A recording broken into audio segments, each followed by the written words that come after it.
मोहतरम साजिद हुसैन दूरी साहब को खुशामदीद कहता हूँ, वेलकम यहाँ करता हूँ।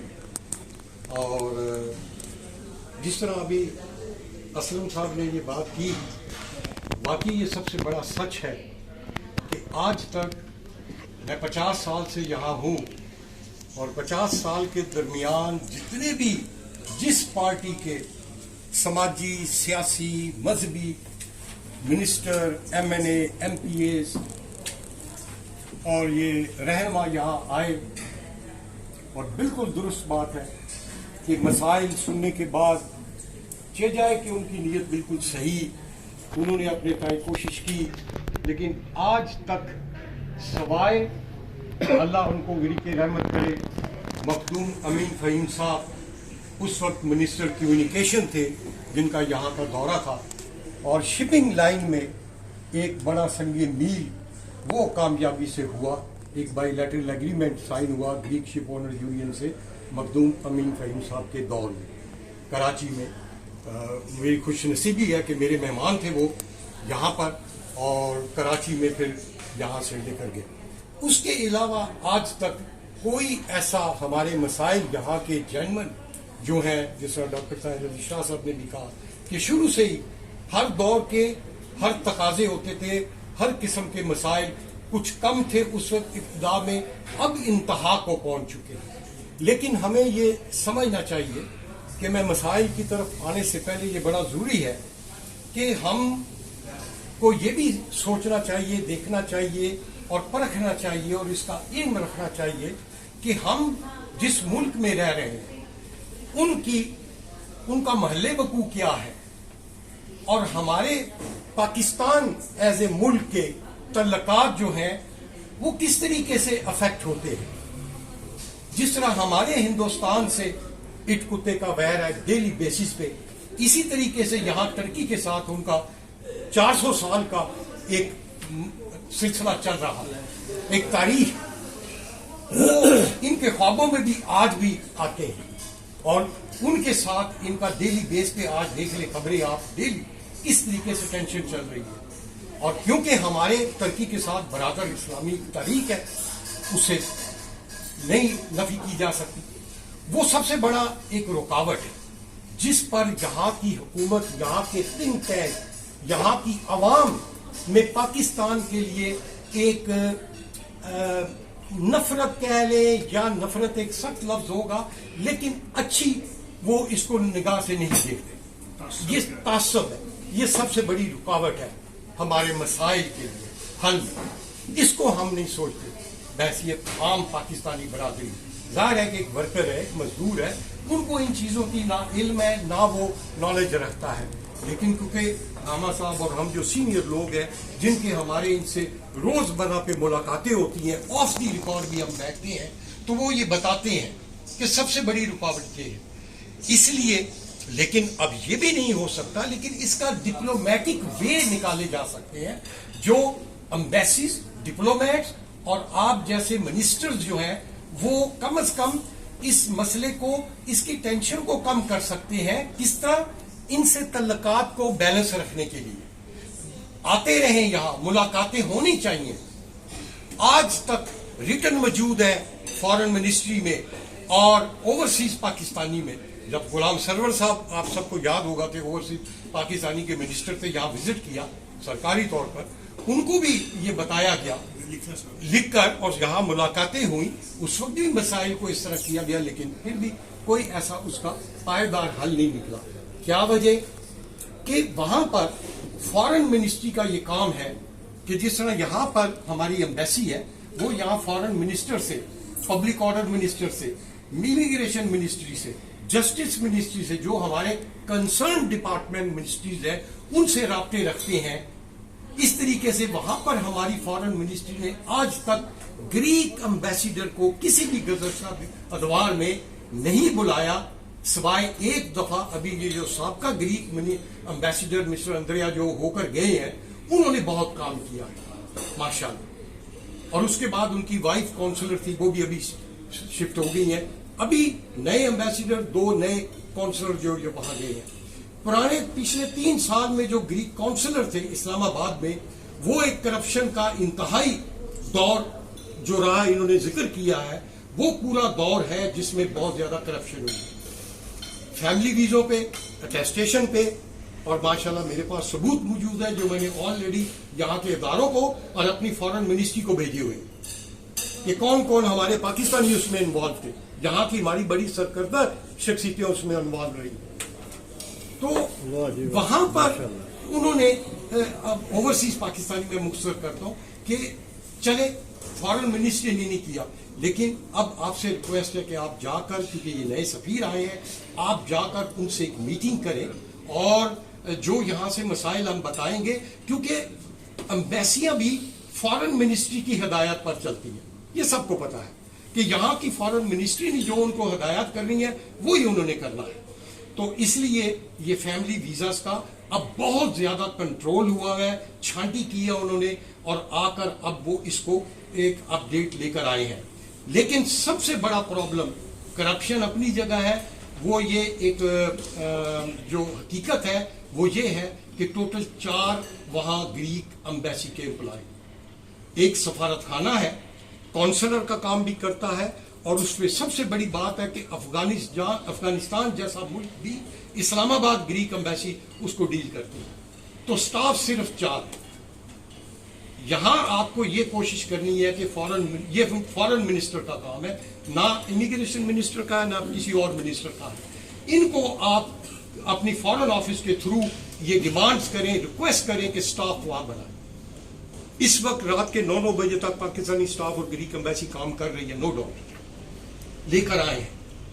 अब इसमें पहले फैमिली वीजा था, डॉक्यूमेंट अटेस्टेशन था। अब हमारी खुशकिस्मती है कि इंडिया और बांग्लादेश के बाद अब ये एग्रीकल्चरल वीजे भी जाने शुरू हो गए। जब ये उस वक्त शुरू हुए हैं कि जब इनके इमिग्रेशन मिनिस्टर, जिनसे आपकी कल 2 बजे मीटिंग है, और इनके सेक्रेटरी जनरल ये पाकिस्तान दौरा करके आए। ये बहुत बड़ी अचीवमेंट हुई है, जबकि इनकी अपनी पार्टी में से बड़ी मुखालफत थी, और अभी भी है कि पाकिस्तान से बायलैटरल एग्रीमेंट साइन ना किया जाए, अभी भी बहुत ज्यादा मुखालफत है। तो लेकिन हमें उन मुखालफतों को, हम यहां मिलके जो सीनियर हैं, हम उनको ओवरकम कर रहे हैं, और अल्लाह की मेहरबानी से हम उनको कामयाब हो गए हैं। उन तमाम थिंक टैंक को एक पेज पर ले आए कि पाकिस्तान से बायलैटरल एग्रीमेंट साइन करें आप। बांग्लादेश का उन्होंने एग्रीमेंट साइन किया, अगले हफ्ते उनका फाइनल नोटिफिकेशन जो है वो शुरू हो रहा है।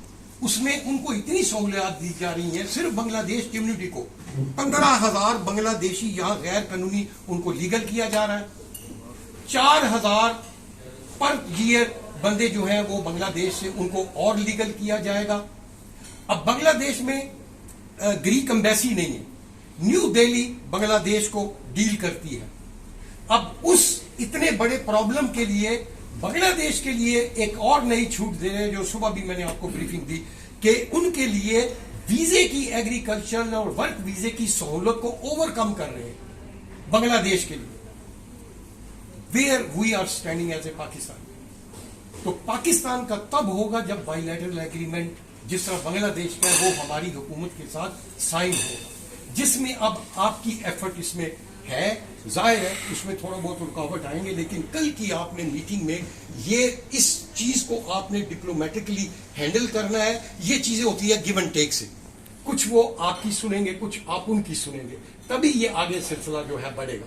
अब यहाँ के जो इस वक्त करंट मसाइल हैं सबसे बड़े 5 वो ये है। इस वक्त यहाँ पर जो इलीगल इमिग्रेंट्स का कानून है वो है 7 साल के आपके पास यूनान में यूनानी अदारों के सबूत उनके नाम के होने चाहिए, तो वो लीगलाइज अप्लाई कर सकते हैं। 7 साल का अरसा बहुत ज्यादा है। अब आके इतनी अनएम्प्लॉयमेंट यहाँ पर, इतनी जरूरत है लेबर की, इतनी शॉर्टेज है, ये सीजन उन्होंने गुजार लिया है, लेकिन नेक्स्ट टूरिज्म का सीजन जो इनकी रीढ़ की हड्डी है वो इनसे काबू नहीं हो रहा जब तक ये लेबर इनको प्रोवाइड नहीं होती। इनको 50,000 लेबर की इस वक्त लेटेस्ट जो है, अभी लास्ट वीक इनकी ऑनलाइन तमाम 5 मिनिस्टरों की मीटिंग हुई है, उस पे 50,000 की शॉर्टेज पूरे ग्रीस से जो इस वक्त रिकॉर्ड आया वो है इनके पास। अब नेक्स्ट वीक ये फ्रेश डिमांड मंगा रहे हैं, उस पे ये इंशाल्लाह ताला विद इन 1 मंथ ये इसमें लॉ में अमेंडमेंट्स कर रहे हैं। हमने इनको रिटर्न जो लिख के दिया हुआ है कि वो इनको रिक्वेस्ट किया कि आप 7 साल के कानून को 5 साल पे लेकर आए, कि 5 साल के जिनके पास लीगल डॉक्यूमेंट्स हैं उनको आप लीगल करें ताकि वो लोग आए इसमें। इस पे पहले तो वो एग्री नहीं थे, अब उनका पूरा थिक टैक इसमें एग्री है। ये आपने कल उनको इसमें बावर कराना है, जबकि यूरोप में 2 साल का कानून है। लेकिन ग्रीस का बेसिक कॉन्स्टिट्यूशन जो है सर, वो बाकी यूरोपियन कंट्री से उनका ये मेंबर जरूर है, लेकिन इन्होंने अपने ये गेटवे की वजह से कुछ चीजों पे एग्जेप्शन दी हुई है अपने कवानीन बनाने के लिए, इमिग्रेशन के हवाले से, रेफ्यूजीज और इमिग्रेंट्स में। हाँ, इस पे आपने तावन करना है एज ए गवर्नमेंट कि इलीगल इमिग्रेशन को आप जो है वो मतलब कि उसमें तावन करेंगे इनके साथ। ये इनकी डिमांड एक है कि पाकिस्तान जो है हमारी इलीगल वहां से कि हाँ आप हमसे एग्रीमेंट करें। हम बिल्कुल इसको ऑलरेडी कर रहे हैं, हमारी गवर्नमेंट एफ ये सारी कर रही है, क्योंकि यूरोपियन यूनियन का प्रेशर है, हमारी गवर्नमेंट पे अमेरिका का प्रेशर है, हम ऑलरेडी उस पर काम हमारी गवर्नमेंट कर रही है। लेकिन आपने इनको ये बताना है कि हम इस पर बिल्कुल आपके साथ एग्रीमेंट करने को साइन है। 2004 में सर एक मेमू इनसे एग्रीमेंट साइन हुआ था 5 कंट्रीज का, वो मैं कल कॉपी आपको दे दूंगा, पाकिस्तान, अफगानिस्तान, ईरान, टर्की और ग्रीस का। उसके बाद उसमें कोई काम नहीं हुआ, कोई काम उसके बाद नहीं हुआ, वो एक मेमो साइन हुआ। तो ये है कि ये आपने उनसे करना है जिसपे ये थोड़ा सा तसल्ली होगी इनको कि हाँ हमारे पास ट्रेन यहां से जो लोग गए हुए हैं ग्रीक से पाकिस्तानी, वो ग्रीक लैंग्वेज जानते हैं, ग्रीक के माहौल को जानते हैं, जल्दी अडॉप्ट करते हैं आपकी इस सोसाइटी को और इसमें इंटीग्रेट वो करेंगे। हम उनको ट्रेन करेंगे, शॉर्ट कोर्सेज करवाएंगे और इंशाल्लाह ताला आपको हम स्किल्ड लेबर देंगे, एग्रीकल्चर में भी और बाकियों में भी। अच्छा, उसके बाद दूसरा सबसे बड़ा यहाँ का प्रॉब्लम कम्युनिटीज का, हमारी पाकिस्तानी भी, खाली पाकिस्तानी का नहीं है, ये मैं सबको एक बात वाजे कर दूं। देखें, किसी एक मुल्क के लिए कानून नहीं बनता, पढ़े लिखे लोग आप सब बैठे हुए हैं यहाँ। 3rd वर्ल्ड कंट्रीज है, पाकिस्तान, इंडिया, बांग्लादेश, अफगानिस्तान, श्रीलंका, फिलीपींस, ये 3rd वर्ल्ड में आते हैं। इनके लिए सेपरेट कानून होता है, यूरोपियन के लिए अलग होता है, इन सब के लिए एक ही कानून होता है। इसलिए हमें जब बात करते हैं तो हम हमेशा 3rd वर्ल्ड की करते हैं। मैं जब भी कॉरेस्पॉन्डेंट करता हूं, मैंने कभी सिर्फ पाकिस्तान का नाम नहीं लिखा। रिटर्न मेरी जितनी कॉरेस्पॉन्डेंट होती है, पाकिस्तान, इंडिया, बांग्लादेश, अफगानिस्तान, सबका एक कानून होता है। उसमें यह है कि कई लोग जब हमारे यहाँ से बॉर्डर क्रॉस करके आए ना, उन्होंने स्टार्ट में अपने नाम गलत लिख दिए, डेट ऑफ बर्थ गलत लिख दी, उन्होंने नहीं पता था, या ट्रांसलेटर ने, इंटरप्रेटर ने गलत लिखवा दिए। वो अब उनका अप्रूव ऑलरेडी कार्ड उसी नाम उसी डेट ऑफ बर्थ पे चल रहा था। अब आके उन्होंने ओरिजिनल नाम के शनाख्ती कार्ड और अपने पासपोर्ट बनवा लिए। बहुत सारे लोगों के रिजेक्ट हो गए हैं रेजिडेंस में। क्यों? वहां उनके सबूतों पे नाम और थे, क्वाइफ और थे, अब उनके और है और नए लोग जमा नहीं करवा सकते। इस पे हमने उनको रिक्वेस्ट की है कि भाई आप उसका तरीका क्या है जी? वो कहते हैं जी वही इस्लामाबाद ग्रीक एम्बेसी जाए, वहां से नया birth certificate, family certificate attest करवा के वो लाए, सिर्फ वो एक्सेप्टेबल, कोई और चीज एक्सेप्टेबल यहाँ की ना। कोर्ट पहले केस करें, वो भी इन्होंने खत्म कर दिया। कोर्ट ने भी अब ये केस को डिसीजन देना बंद कर दिया यहाँ की, जो वो बड़ा लॉन्ग प्रोसीजर है। अब आप उनको तजवीज करें कि जी हमारी पाकिस्तान एम्बेसी, क्योंकि बदकिस्मती से सब जानते हैं हमारी पाकिस्तान एम्बेसी का ट्रैक रिकॉर्ड पिछले एतवार में बहुत बुरा था। जाली डॉक्यूमेंट्स हमारे स्टैंप के, सिग्नेचर एम्बेसडर के, काउंसलर के, वो यहाँ से इश्यू हुए जो पकड़े गए। इसलिए अब आके उनको आप कह सकते हैं कि हमारा नातरा का हर चीज बिल्कुल कंप्यूटराइज है। हमारा भी पासपोर्ट नहीं बनता जब एक स्पेलिंग भी जो है हमारा गलत हो, हमारा पासपोर्ट नहीं बनता। तो आप पाकिस्तान सफारत खाने का वो वेरिफिकेशन लेटर उनका एक्सेप्ट करें कि ये वो ही बंदा है, ताकि वो लोग जो है वो दोबारा लीगलाइज में शामिल हो। काफी तादाद है उन लोगों की। तीसरा मसला है कि बहुत सारे हमारे लोग बेचारे देहातों के आ रहे थे, अपने मुस्तकबिल के लिए इतने पैसे देकर आए, तो वो एजेंटों के हत्थे चढ़े या जो भी किया अपनी मर्जी से, या एजेंटों ने उनके जाली डॉक्यूमेंट्स, जाली सबूत लगा के पेपर जमा करवाए। अब उनके जो रिजेक्शन हुई है वो क्रिमिनल इफेक्ट है, 4G, उसका कोई मतलब वो नहीं है। लेकिन ये भी उनको होमवर्क करके थोड़ा सा ब्रीफ करके उनको इस चीज पे आमादा किया हुआ है कि इनको एक दफा चांस दिया जाए, बशर्ते अब उनके पास तमाम सबूत काबिल कबूल है, ओरिजिनल है, उनको छूट दी जाए, उनको भी दोबारा इस फील्ड में दोबारा मौका दिया जाए। इस पे वो जो है ministry of immigration, secretary general भी और दूसरे जो उनके डायरेक्टर्स वगैरह है वो, लेकिन कानूनी इसमें पेचीदगी है, वो भी इसको करने को तैयार है। और तीसरा सबसे बड़ा मसला हमारे कैंप्स में, यहाँ जो इलीगल लोग को पकड़ते हैं, इमिग्रेशन जाहिर है उनका अपना हक है, कानून है, वो छापे मारते हैं, चेक करते हैं, वो उनको पकड़ के, तो यहाँ उन्होंने डिटेनिंग सेंटर्स बनाए हुए हैं, 7 पूरे ग्रीस में डिटेनिंग सेंटर है, जिसमें तमाम मुल्कों के हैं, बांग्लादेश के भी हैं, पाकिस्तानी भी हैं, अफगानी, तमाम कंट्रीज के हैं, लेकिन मेजॉरिटी पाकिस्तानी लोगों की है।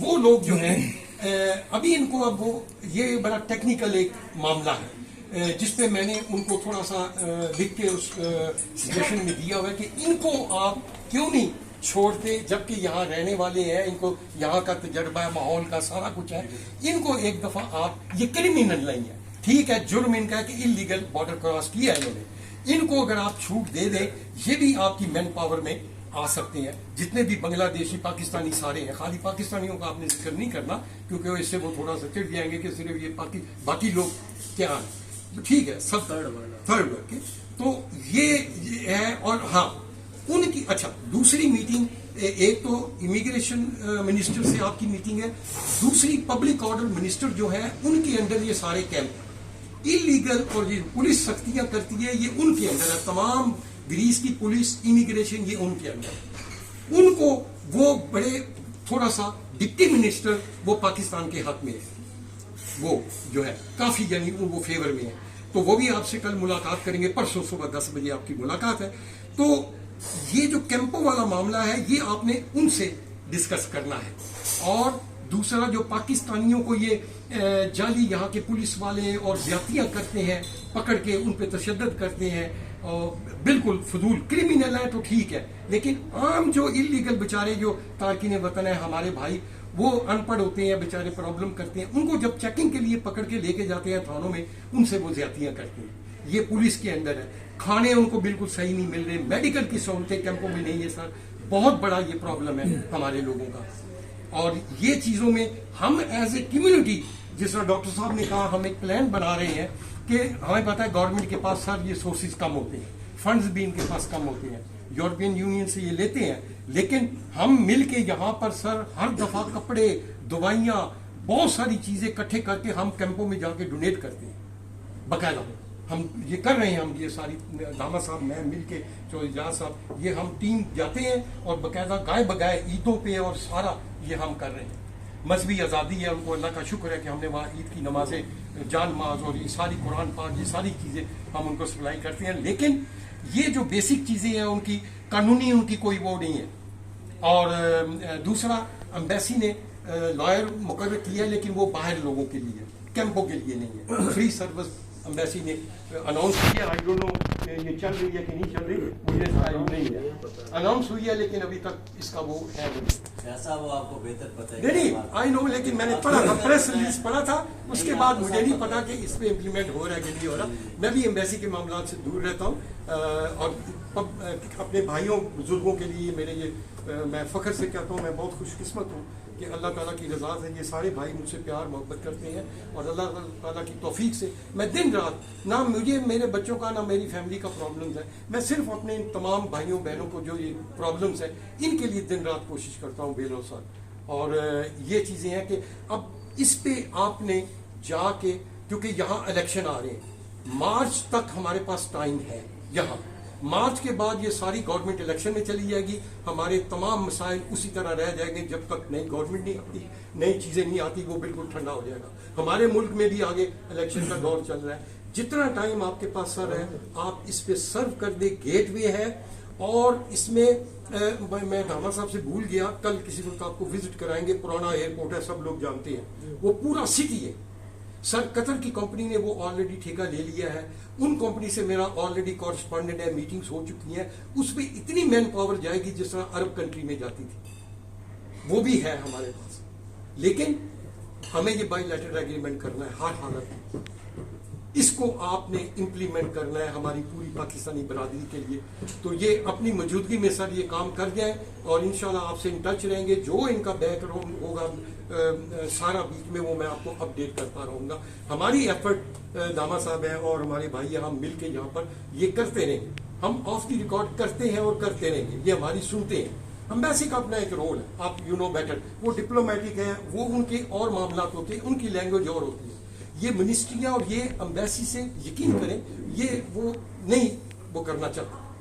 तो ये मेरी गुजारिश थी। मेरा ख्याल है कि मैंने सारा तकरीबन यहाँ तक कर दिया है। तो अब आपका बहुत शुक्रिया कि इतना आपने ये किया।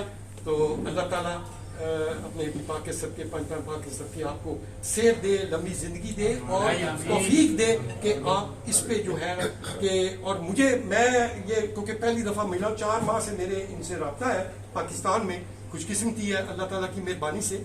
और इनकी गुफ्तगू से मैंने फौरन अंदाजा लगा लिया था। और जो मैंने इनके वहाँ पर कोलीग से भी पता किया, फैसल कुंडी साहब है और भी बहुत सारे हैं, माशाल्लाह एक खानदानी आदमी है, रिस्पॉन्सिबल है। और ये जो बात जो नहीं होनी होती वो साफ मुंह पे कह देते हैं कि मैं नहीं कर सकता, कभी वो लारा या ऐसी बात नहीं करेंगे। लेकिन पूरी मुझे उम्मीद है कि ये जिम्मेदारियां वहां जाकर ये पूरी करेंगे, इन कोशिश जरूर करेंगे इंशाल्लाह। बहुत शुक्रिया सर।